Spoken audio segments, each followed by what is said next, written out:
in geometry, and today we are talking about constructions. And for constructions, there's a couple of things that you'll need. Number one, straight edge. That could be your ruler.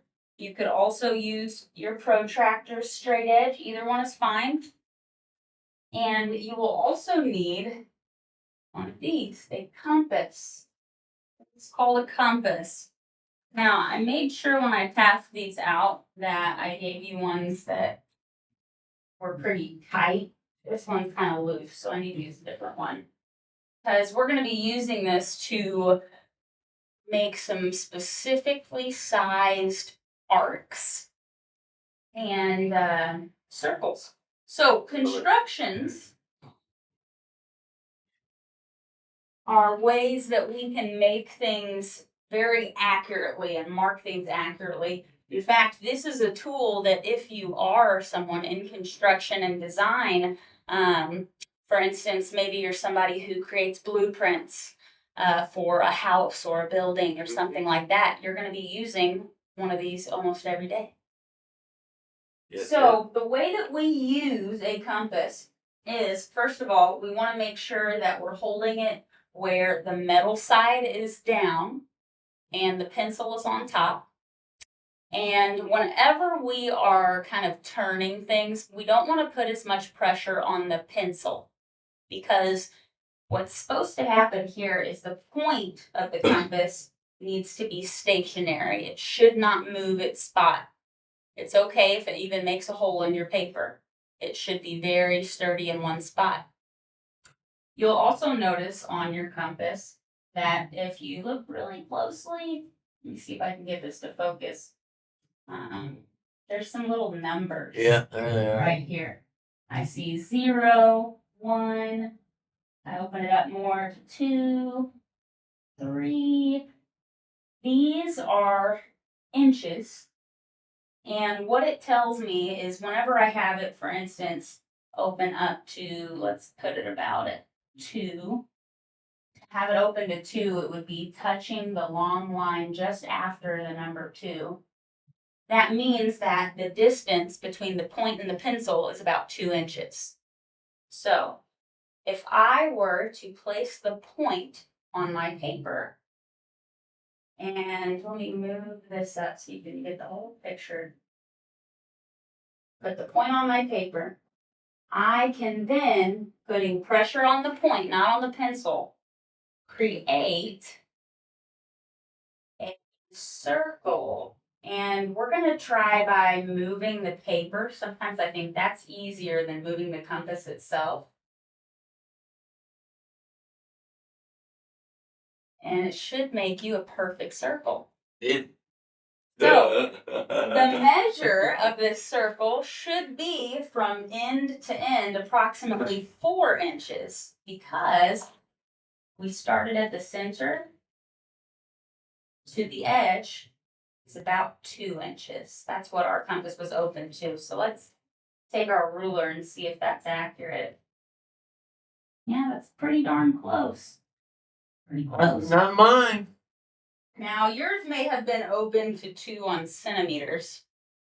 Because the other side of the compass, if I flip it around and I'm looking at these little lines, these are centimeters. I'm looking at the side that says inches. Okay. Is the point on 2? Yeah.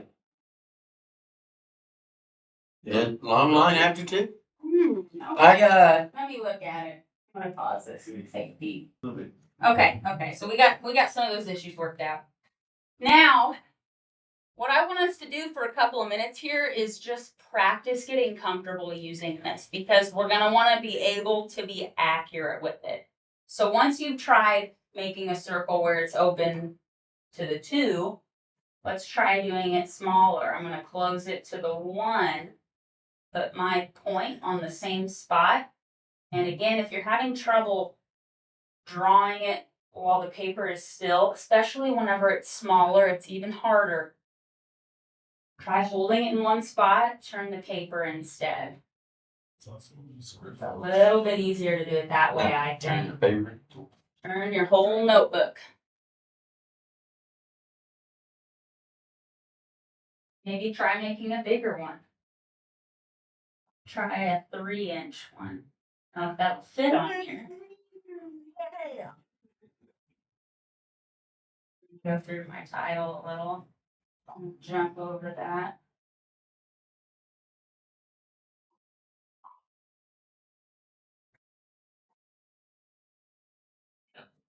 Look at that. I think if we would have done that, I have been able to get the circles right. Oh yeah, turning the notebook instead. I know, you might have, I can't remember if you were my first geometry class or not. But I know the more times I've taught it, the more tricks I've learned. So I do feel kind of bad for my earlier students when I was still figuring it out myself. You're taking a third. Second or third. Yeah. I did mine during term 5 for the 4 Right, weeks. the short term. Yeah. I get you. Okay. And so, demolition, I've never had to. yeah, I know these are pretty neat. They are. So, what's nice is if, let's say, I want to make a copy of one of these circles, but trying to measure exactly what it is and then making sure that you open your compass the right size and copying it, that's kind of hard to do. Yeah. So, what you can do instead is this compass can also be used as a measurement and copy tool. I'm going to make a copy of this circle, the middle one that was 2 inches right here, 4 inches total. So what I can do is go back to that point and I'm gonna just open my compass until my pencil touches right where the edge of that circle is. And you can see no matter what, it's gonna follow that line exactly. Uh-huh. And as long as I keep it open like that, as I pick it up and put it back down, I can make a perfect copy of that circle anywhere I want. So this is why it's really nice having a tool like this in construction, because say you want to have a circle pillar placed 5 times in a house. You're not going to be able to draw a perfect circle freehand in the exact same size 5 times. Yeah. So when you have something like this, you can be very precise. You can be very accurate. These are really great tools. I actually, as more of a hobby person, I don't do like building constructions, but I use one of these all the time in my sewing, because if you know how sewing works, you create patterns for the clothing items you're making. For example, say I want to make a circle skirt, a skirt that's like just a big circle. What I'll do is I'll measure my waist and I'll say, okay, it needs to be this large around. I'll fold my paper a certain way, and I'll use my compass to mark exactly the curve. That'd come in handy. It does. Yeah. It comes in handy. Because you can open this thing pretty big, actually. Up to 6 inches. Don't they make bigger ones They for make you much bigger ones. for Yes. fabrics? Yeah, and they stuff? do. Yeah. I need to get one of those because I don't have one, but that would be nice. A compass can actually be made in a lot of different ways. You can make a DIY one at home. And this is how I do it for making my giant circles. Is if you take, for example, a pin or something pointy, and I stick it in the ground, like I've got carpet in my sewing room. Yeah. And then I just attach a really long string to it. Well, I was gonna say, Yeah. the Egyptians, they would hang Yeah. a string. Yeah, you just take that long string, and for example, I'll say my ruler is the string. I want it to be this big. I can drag that string around, and it's going to keep it the same distance all the way around. Yep. So really, really cool. We can use this for many, many different things. Use it for drawing if you're an artist. Lots of fun stuff. Yeah, it was neat because they built the pyramids using that same method.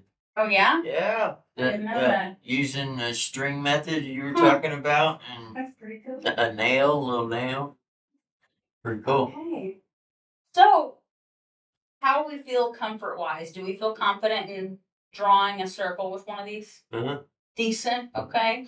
How confident would you be if I wanted you to find a blue line on your paper, any random blue line, and I wanted you to draw an arc, which is not a full circle, just a little portion of one? Feel like you could confidently draw an arc with it? Yeah. Okay, good. So here's what we're gonna do. We're gonna take this tool, and now we're gonna get a little technical. This was our practice page. I'm gonna flip my page and go to the next.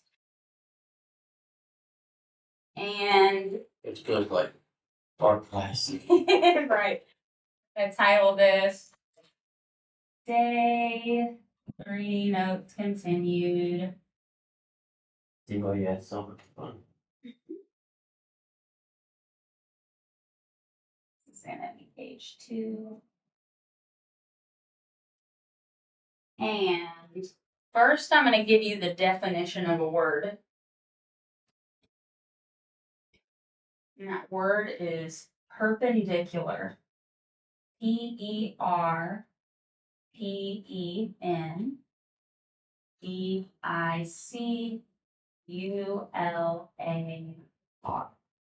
Perpendicular. Have any of you heard this word before? Yeah. You have? You know what it means? And it running along the same thing, like Close. perpendicular to each other. That's parallel. Parallel to each other is at the same angle. Perpendicular's the exact opposite of that.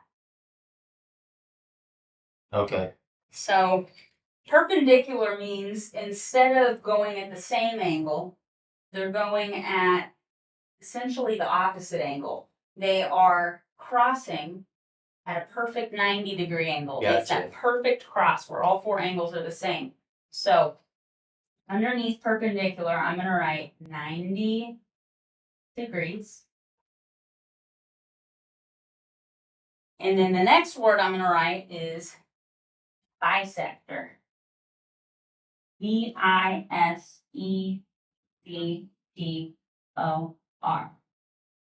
Bisector. Have either of you or any 3 of you heard this word? Nope. Nope, never heard it? Okay, so we can break this down. Bi means 2. Yeah. Sector is like a sectioning, like a splitting. So 90 degrees splitting in 2. What we're going to be doing is creating lines that go perfectly 90 degrees through each other and split each other perfectly in half. That's exactly what we're going to do. Gotcha. So 90 degrees, and I'm going to say 2 equal parts. That's essentially what that means. And you'll notice on this construction guide handout I gave you, the first thing that's named is perpendicular bisector construction. So, step 1, we start with a line, and they labeled that with X and Y as the endpoints. So let's draw a line segment on our page. And I am going to make my line segment about 3.5-ish inches. And the 1/2 inch mark is the longest line in between the 3 and the 4, right there. So I'm just going to use a pen here. Where are you going? 3.5? About 3.5. Right there. 3.5. And I'm going to mark my endpoints.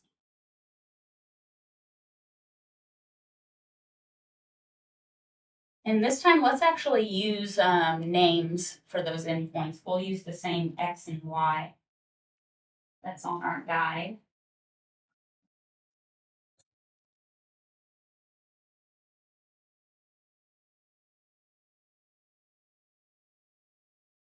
Okay. And we'll notice that on our guide, step 2 shows a compass. Yep. And the point of the compass, the metal point, is starting on X. And then it shows 2 marks being made by a pencil. So this is what we need to do. We're going to start with our point on the X. And before we make any marks, we need to make sure that our pencil is at least halfway from X to Y. So it's okay if it's more than halfway, but if it's too small, this won't work. So I'm gonna be safe and go about 2/3 of the way, maybe. About right there. And what those two marks are is it's showing kind of an arc up here and an arc down here. And again, if you don't want to move the compass, you can move the paper, and it's okay if the arcs connect. You can do it like that and just do one great big arc.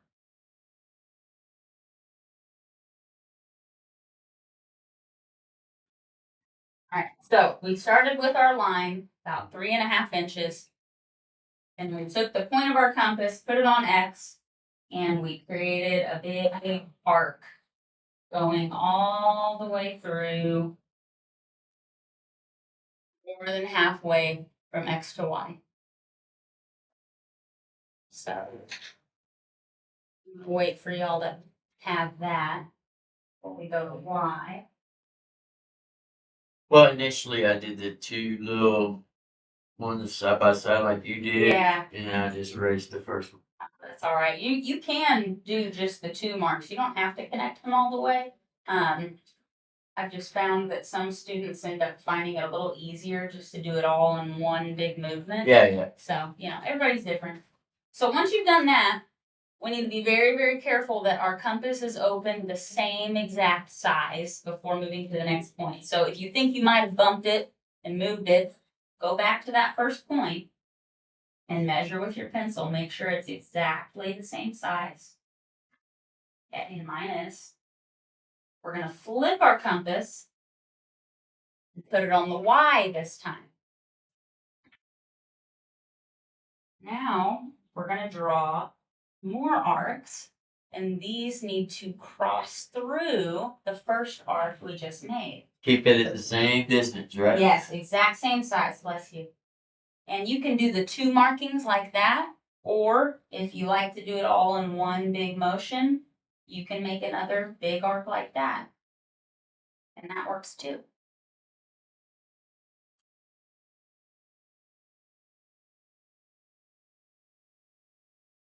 Because we've done both of these arcs with our compass open at the exact same size, at the same distance away, these two intersections are going to be exactly lined up. That's at cool. The perfect center of this line segment. Cool. Right. So what we're doing here is we just finished what was step 3 on the construction guide. Step 4 is we draw a line through those intersections. So sometimes it helps to mark those with points so it's easier to see with your ruler. That's an optional step there. But from there, we take our straight edge, trace a line going through both feet. Like that.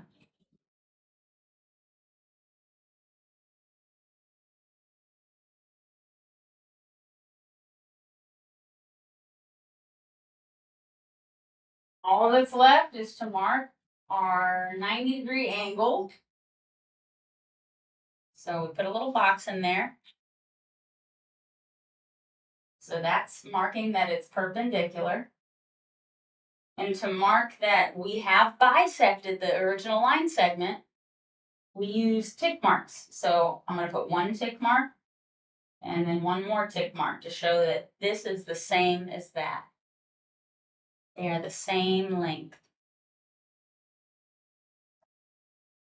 And that is our perpendicular bisector. Pretty cool.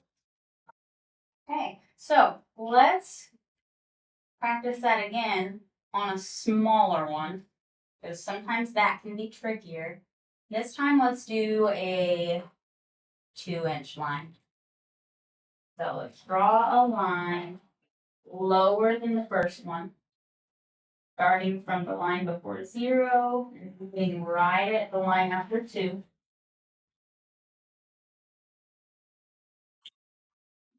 Mark my endpoints with A and B. Just like that. 2-inch line, you said? Yes, 2 inches. Wow, it's gonna be a really tiny little line. Yeah, tiny one. So a 2-inch line here.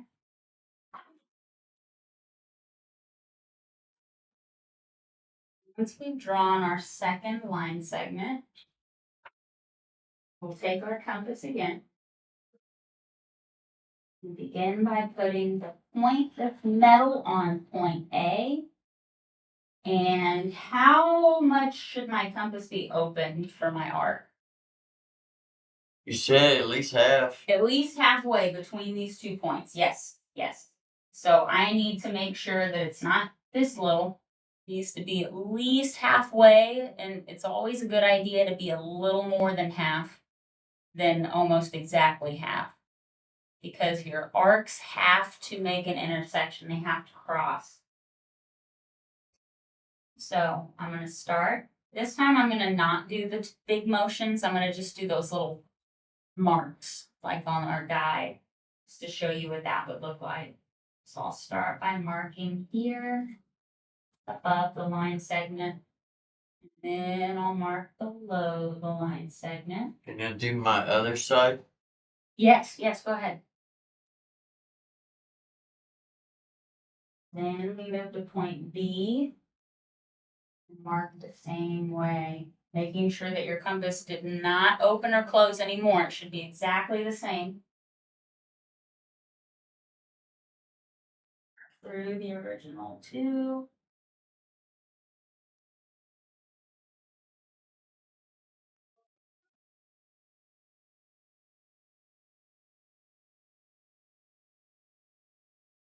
Once we've made the 2 intersections, what am I going to do next? Draw our make our points and draw our line. Yep, perfect. I'll mark those intersections and just trace a line going through those points.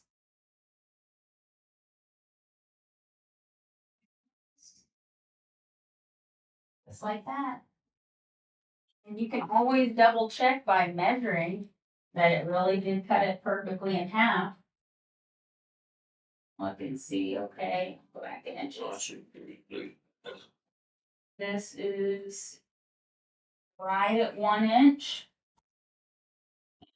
My second part of the segment is right about 1 inch, so we did it. Looks good.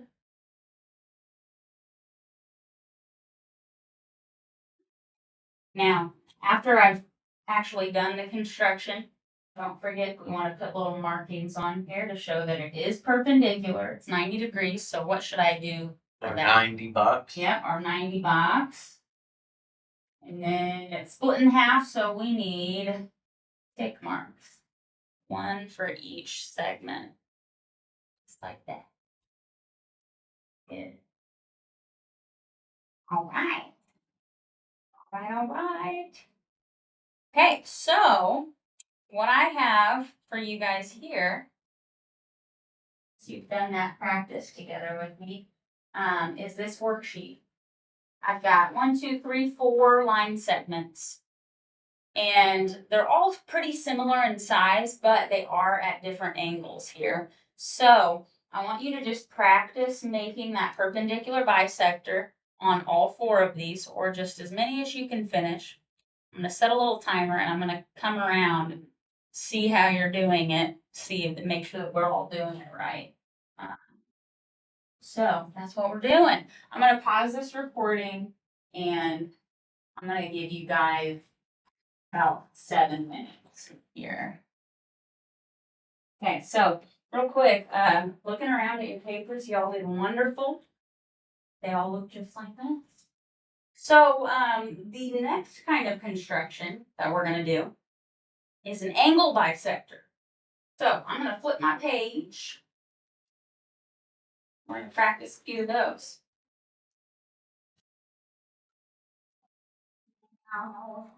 Title. Day. 3 notes. Continue.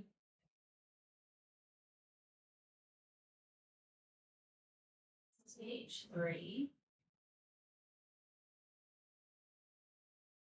And again, this is going to be angle bisector. So if a perpendicular bisector is splitting a line segment in half, what do you think an angle bisector is going to do?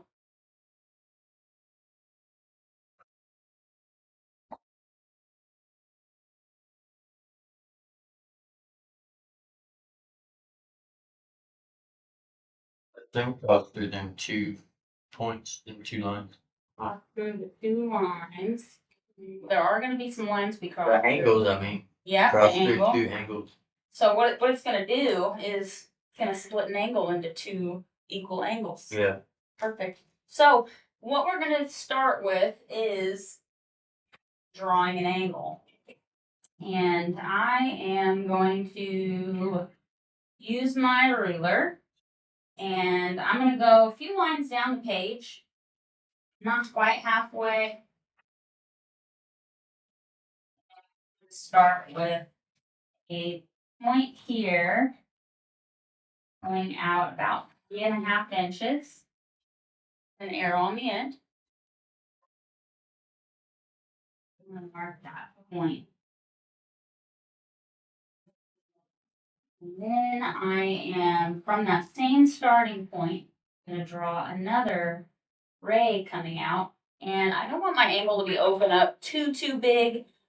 So we're going to just keep it at a smaller angle. It doesn't have to be precise. Same length though? It can be about the same length. Mine, I'm going to run into my title, so it'll be a little bit less than 3.5 inches. But very close to the same. If you can get yours the same, that would be even better. I kept mine at a lower that went to my word line. Gotcha. Okay. So this time we are going to label this point here. And this point, because it is on an angle, it has a different name. We don't just call it a point. This is now going to be called the vertex. The vertex of an angle. So I'm going to label that vertex. I remember that word. For that from Algebra 2 Uh-huh. when we did parabolas. Yeah. The vertex, it's that center point at the bottom or at the top. And we're going to get our compass out again. Now, looking at that construction guide, the second section does say construction of angle bisector.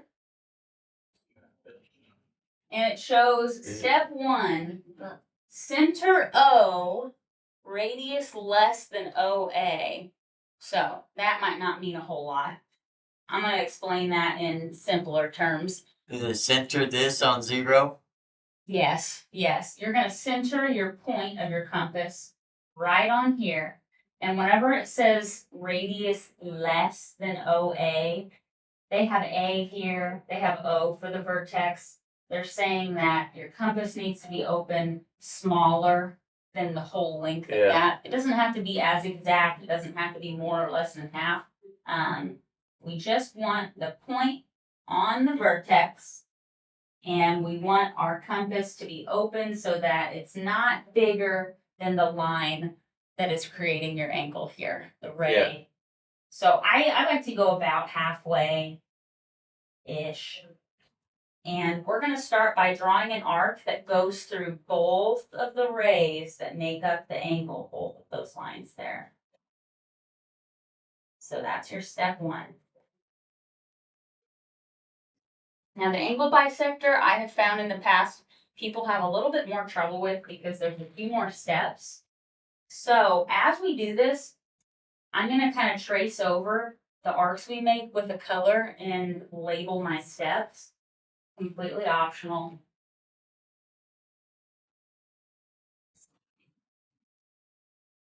I'm going to circle where my point goes, and I'm going to draw what the compass draws. So step 1.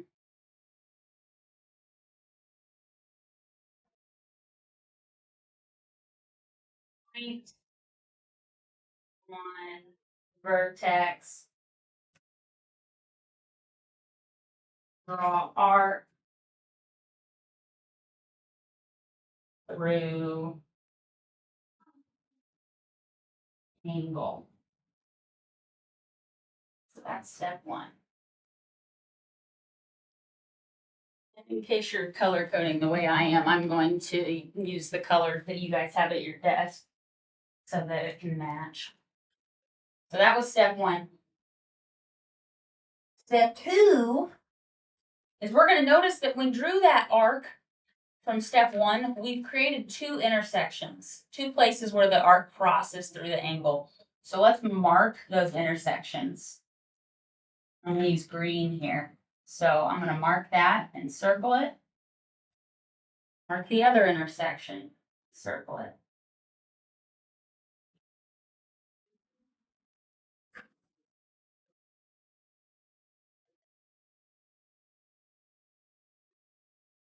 Now, it doesn't matter which order you do these in, but the point of your compass is going to go on either one of those intersections. Yeah. That's pretty cool. Yeah. And we're going to take our compass and create an arc inside of the angle. Once you've done one arc, Leave it the same size? same size. Keeping it the same size again, and if something happens where you bump it and it gets bigger or smaller, you need to double check. Just put your compass right back on the point you started on and make sure your pencil lines up with the arc you made. Go to the next point, draw another arc inside of the angle. So then I'll write out step two. Oh, that's pretty cool. So step two. Point Cool shit. on intersection.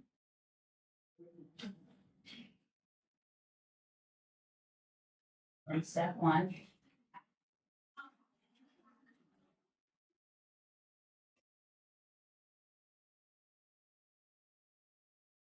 Draw arc inside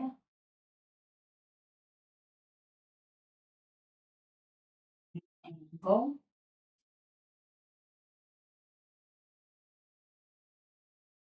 Put in parentheses. Do this twice. One time for both of those intersection points.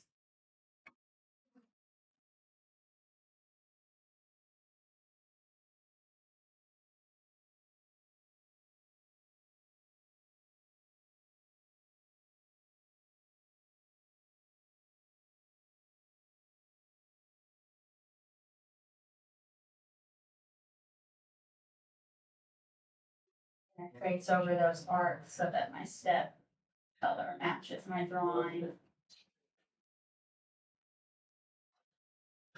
And so that was step two.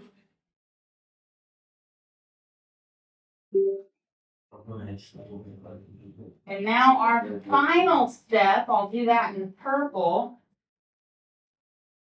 is notice that in step two, those two arcs create a third intersection right here. So I'm going to mark that, circle it. And our third and final step is to draw a line going through the vertex and that third intersection. And with that, as long as you've kept your compass open the same size every time, you will have a perfectly split in half angle. And this is great because you can use this for an angle of any size. And you don't have to do any math. You don't have to figure out what the angle is and solve a problem. You just draw a pretty picture. That's pretty cool. Yeah. So now we can say, if we wanted to label that third step, that 3 is we draw a line, use a straight edge, don't just wiggle it. You want it to be as precise as possible. draw a line from vertex through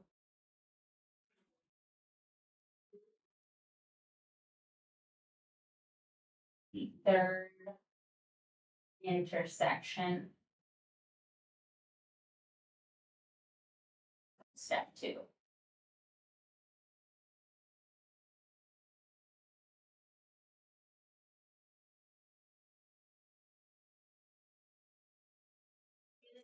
The halfway point of our class. Before we go, I'm going to show you one final thing that we do to mark that we've split this perfectly in half is we put arcs, just like on the perpendicular bisector. We used tick marks, one for each segment to show they're equal. We want to show that these angles are equal. So I'm going to put one arc on the first angle, one arc on the second angle. And that's just to label that they are equal. And that's it. So, once you feel good about how your notes are looking for the bisector, for the angle bisector, we are, like I said, at the halfway point here. So, we're going to take a little break.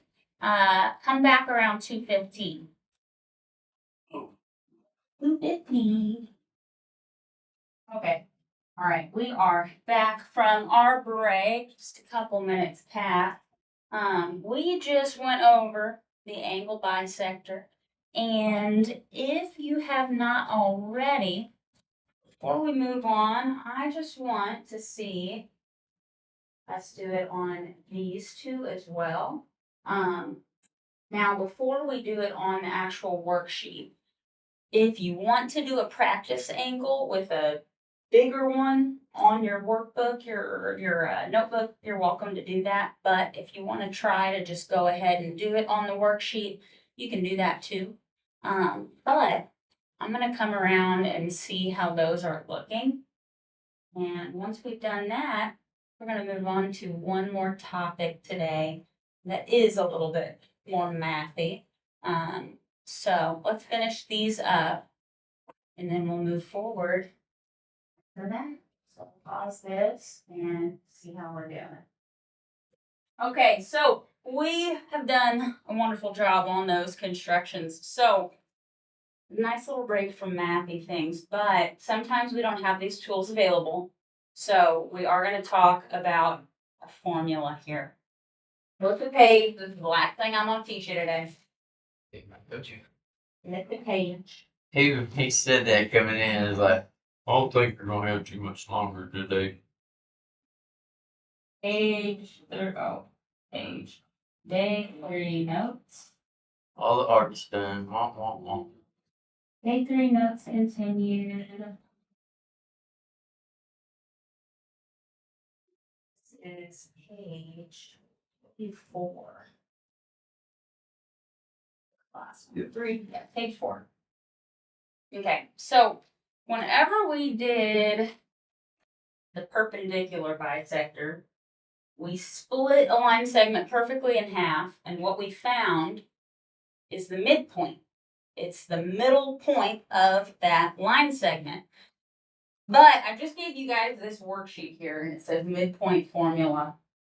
So, this is where a line is being described to us using points on a graph. And let's say we don't have a graph available. We don't have a way to measure the midpoint. We don't have a compass, anything like that. What we're going to do instead is use a formula to find it mathematically. So we're going to title this page Midpoint Formula. Okay.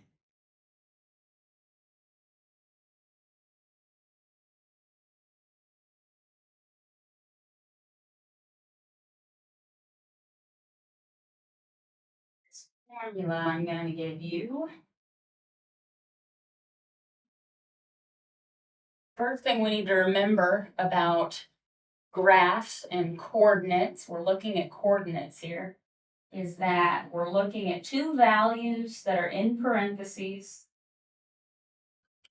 The first value is always an x value, And the second one is always a y value.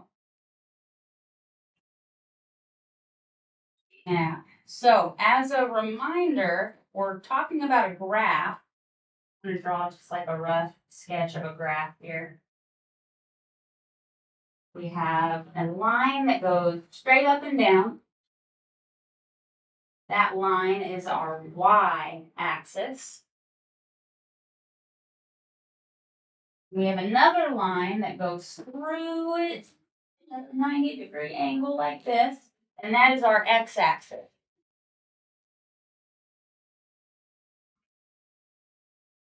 Is this just like the our graph, Yeah, this is our graph. So this is like, our number graph thing? yeah, way back in Algebra 1, Yeah. if I had points labeled on this graph, Tick I'll just marks? put 3 tick marks here. 1, 2, 3, 1, 2, 3, and I'll just label those. Does it go negative? It too? does go negative as well in both directions. Down would be negative, left would be negative. We'll just look at positive right now though. If I were to put 1 point here and another point way up here, we could see that this first point lines up with 1 on the x-axis and 1 on the y-axis. Sure. So this would be 1, 1. Now that higher point lines up with 3 on the x-axis and 3 on the y-axis. So what would that point be? 3, 3. 3, 3, right? So that's just a quick little review of it. That's how we use a graph. That's what all of these numbers on the worksheet are telling us. If our graph was to be way, way extended, the first point of 3, 2 would line up with 3 on the x-axis, 2 on the y, negative 14 on the x-axis, 13 on the y. Now, if I had 2 points like this and I drew a line from point to point, we know that there is somewhere in between here a point that is exactly in the middle. Now, luckily with a line like this, it's pretty easy to tell that what's right in between 1 and 3. 2. 2. We wouldn't have to do a whole lot of math for that. 2, 2 would be the midpoint. But when we have something funky like 3, 2, and negative 14, 13, that midpoint is not always as easy to see. Yeah. So this is where we have a formula. And our formula is, we're going to start with a great big parenthesis here. And we're going to have a fraction. So I'm going to draw a line. And what's going to go on top of that fraction is x1 plus x2.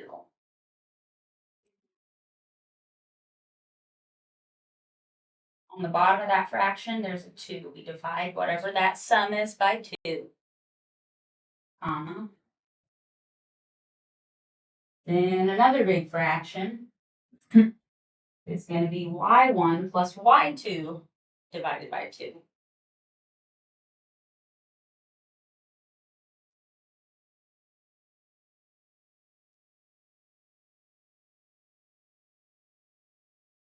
This is your midpoint formula.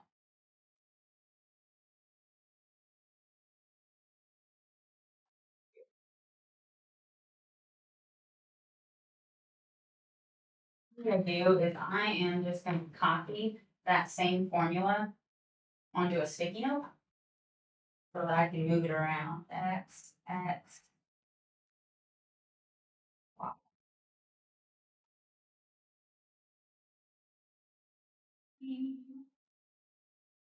5 by 2, like that.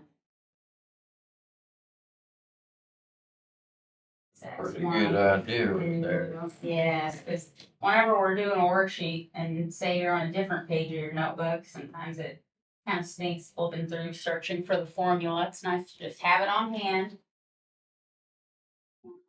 Midpoint formula on my sticky note.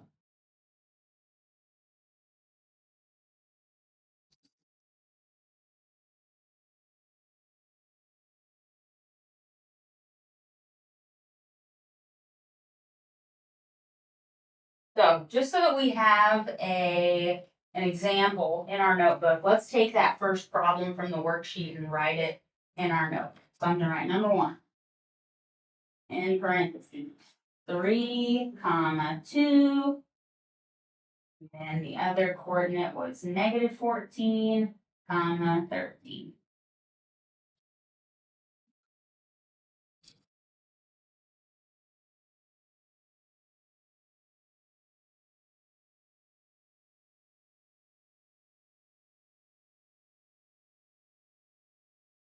So we've got all that written down. The very first thing we always want to do, keep everything organized, keep it straight, is we're going to label our points and figure out what is x1, what is x2, what's y1, what's y2. So we're going to just use the first coordinate for our ones.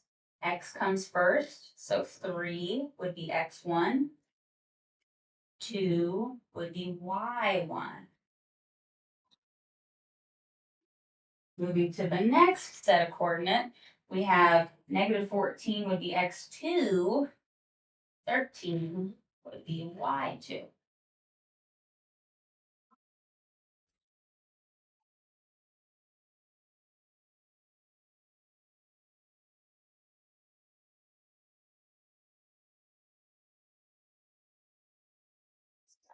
you wanted to write out steps, you don't have to, but I'm going to write step 1, label coordinates.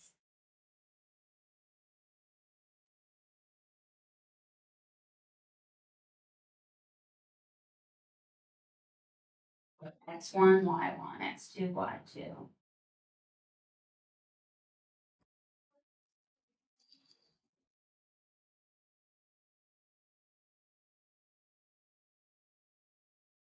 That's how we will label them. Now that they're labeled, all we have to do is plug them into the formula. The only thing that changes in the formula is the colored, the x1, x2, y1, y2.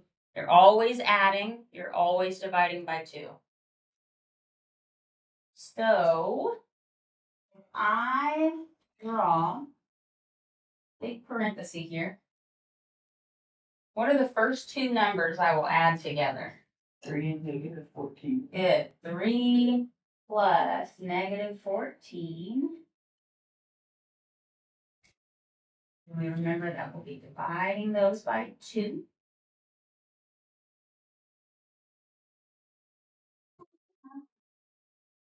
And what do we add together for the next pair? 2 and 13. 2 and 13, my y's. Good. 2 plus 13. Sure that we're dividing them by 2.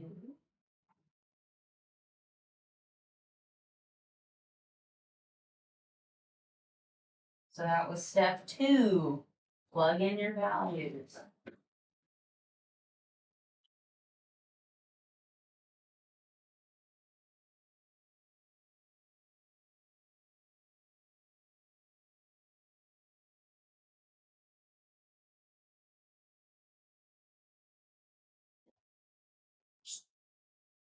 Once you have those all plugged in, somebody tell me, what do you think we will do next? Divide them. Divide them. What will we be dividing?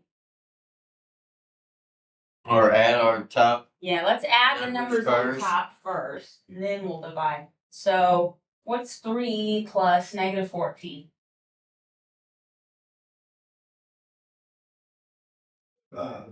Negative 11. Yeah, negative 11.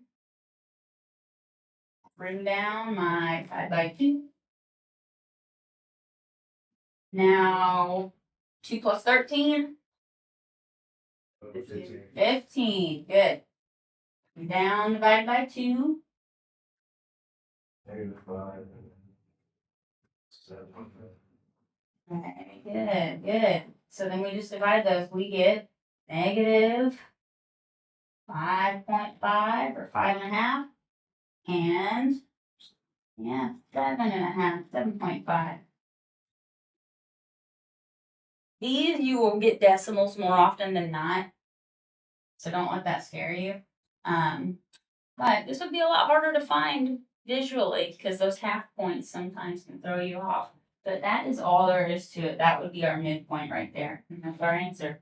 They leave it as the decimal. Yes, leave it as a decimal. Leave it as a decimal. If you did put -5.5, you did a fraction, I wouldn't count it wrong.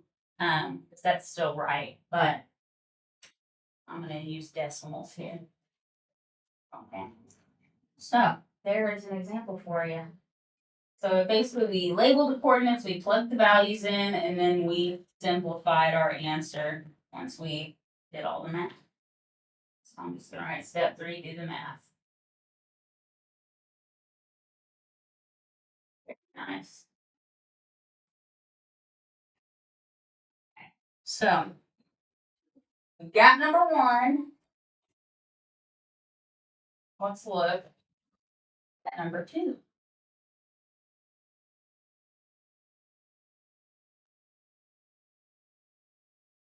I move this. Huh? Okay, perfect. So number 2, what is the first thing we should do? Label Label. So how am I labeling these? X1 under the -9, Mm-hmm. and then X2 under the 14.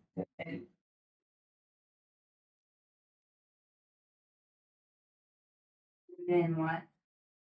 Y1 under the 10, Y2 under the 4. Perfect.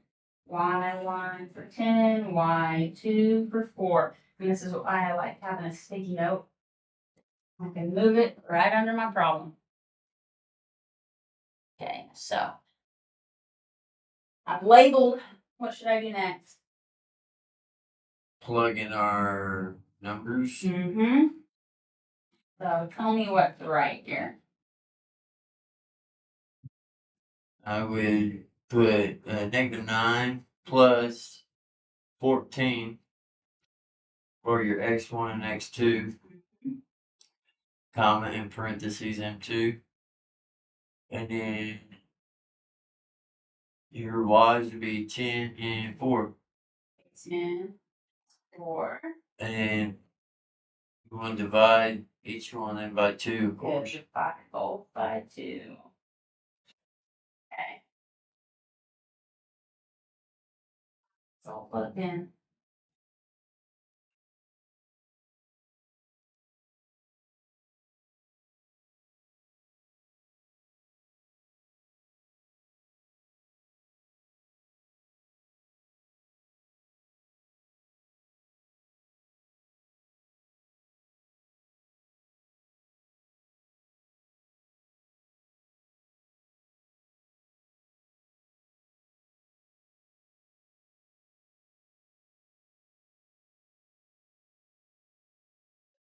-9 plus 14. 5.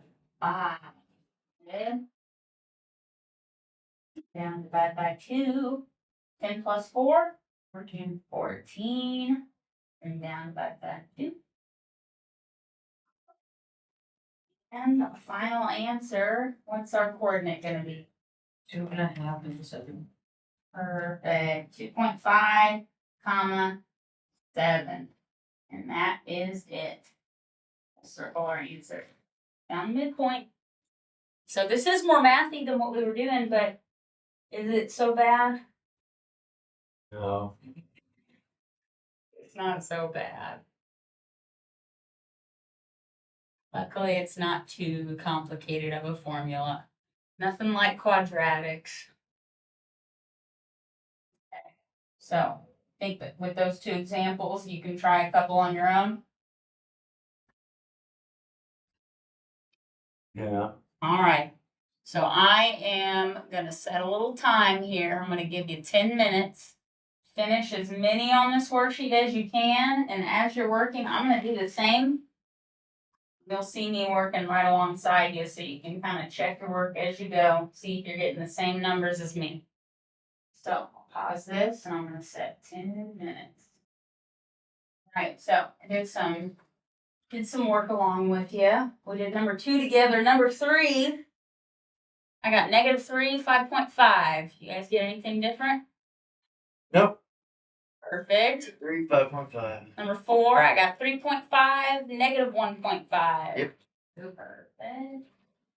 Number 5, negative 9.5, negative 6. Yep. 6, 3, negative 12. Yep. Good. 7, I got 3, 0. Yep. 8, I got 1.5, negative 3.5. Yep. Beautiful. All right, backside. 9, I got 3, negative 7. Yep. Good. 10, 3, negative 4. Yep. That's as far as I got. Yes. Nice. 11, negative 4, 12.5. Good. Good. So right now. Okay, is that as far as you got? I got to 14. I didn't finish 14. Okay, so 12, 5.5, 3.5. Yep. Good. Go back. 13, I got 0.5, 4.5. Yeah. Good. 14, negative 1, 1.5. I didn't divide the. Gotcha. What did you have it as far to? I have negative 2 over 2 and 23 over 2. I Okay. might have math. Let's see. 13. Oh, it was a negative. It was Ah, a negative. I yep, didn't have yep, it as yep. negative. That's what. That's all right. Perfect. Xavier, you get down to the end. Okay, 15, did you get negative 7.51? Yeah. Okay, 6. Oh, what'd you get different? Because I could have done it wrong. I did some of it in my head. Okay, gotcha. Yeah. 16, negative 1.5 and 8. Good. Yes. Good job, guys. Those are pretty simple. Yeah, once you get into the swing of it, Yeah. you can start doing them really, really fast. That's awesome, you guys. Good. So, that's gonna do it for us, guys. I'm gonna get you an exit ticket. As far as the constructions go, I would love for you to turn in those worksheets. What did you say? Oh, the construction, this worksheet. That one, yeah. And then your exit ticket. I'm gonna give you one more midpoint formula problem. And you're welcome to write it as I'm writing it, but if you want to wait, I will make copies. If you write it yourself, just please use the label that it is the day 3 exit ticket. That way when I'm grading, I don't put it on the wrong day on accident.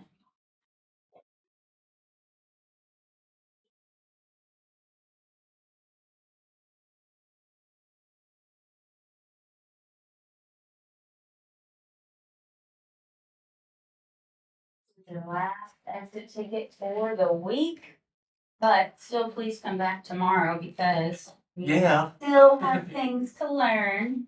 Just no more assignments that are due.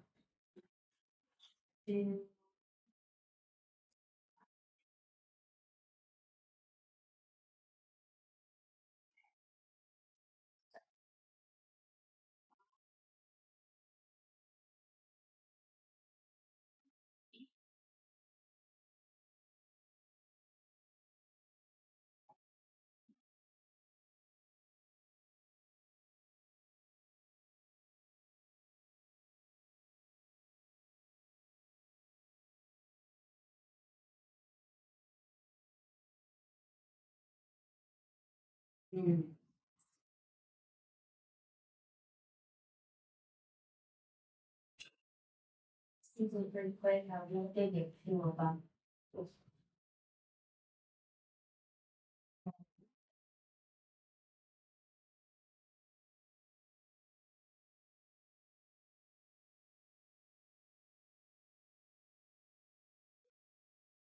First one. Second one.